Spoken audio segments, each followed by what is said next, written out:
আসসালামু আলাইকুম রহমতুল্লাহ। আজকে দেখাবো দেশি মুরগির 7 নম্বর দিনে বাচ্চাদের খাবার, পানি, ভিটামিন এবং আচরণ কেমন রাখতে হবে যাতে তারা দ্রুত শক্তিশালী হয়। চলুন শুরু করি। 7 নম্বর দিনে বাচ্চারা আরও বেশি সক্রিয় হয়ে যায়। আজ তাপমাত্রা রাখতে হবে 30 থেকে 31 ডিগ্রি সেলসিয়াস। সকালে যেগুলো চেক করতে হবে, বাচ্চা কি সরিয়ে আছে কিনা। সরিয়ে থাকলে ঠিক আছে, সবাই হিটারের কাছে জমে আছে কিনা। এভাবে জমে থাকলে ঠান্ডা বেশি, আর অনেক দূরে সরে গেছে কিনা। অনেক দূরে সরে গেলে গরম বেশি। এ বয়সে তাপমাত্রা ঠিক না থাকলে রোগ ঝুঁকি বেড়ে যায়। 7 নম্বর দিনে পানি দেওয়া খুব গুরুত্বপূর্ণ। আজও দিবেন ইলেকট্রোলাইট, মাল্টিভিটামিন, হালকা পানি। অবশ্যই কুসুম গরম রাখবেন এবং দিনে 2 থেকে 3 বার পরিবর্তন করবেন। ভেজা বা ময়লা পানি কখনোই দিবেন না। সপ্তাহ 7 নম্বর দিনে বাচ্চা অনেক বেশি খেতে চায়। আজও দিবেন ছোট ফিড, দিনে 4 থেকে 5 বার অল্প করে।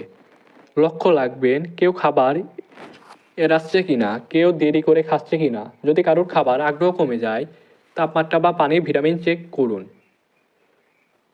7 নম্বর দিন হলো বাচ্চার ইমিউনিটি শক্তি করার সময়। আজও দিতে পারেন ভিটামিন বি কমপ্লেক্স হালকা করে। এগুলো বাচ্চার হজম বাড়ায়, রোগ প্রতিরোধ ক্ষমতা বাড়ায়, শরীর দ্রুত শক্ত করে।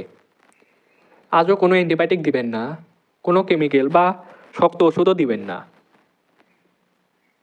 7 নম্বর দিনে বিছানা আরও দ্রুত ভিজে যায়। ভেজা অংশে সঙ্গে সঙ্গে পরিবর্তন করুন। কাঠের গুঁড়া শুকনো রাখুন।